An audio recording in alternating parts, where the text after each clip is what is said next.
Nalunod na ba itong cellphone ko, guys? Tingnan nyo. Ayaw tumunog. Nalulod na. Nabutas kasi yung plastic eh. Ano ba yan? Tingnan nyo naman. Nandito kami sa...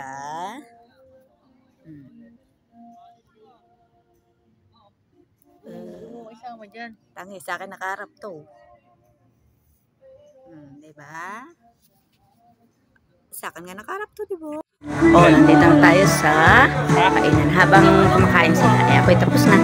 Hintay na lang natin sila. Ako'y nakikinig ng music. Meron kasing music dito eh. Kaya lang pagka si Neta eh, kahit pre-licensed music ka na eh, parang ayaw pa rin kaya itutunog pa ng kanta. Salamat sa inyong panonood ah. Don't forget to like and share and follow tayo guys. Tapos ng aking pamamasyal. Kaya nasira naman ang aking cellphone. Ayan. Hintayin nyo.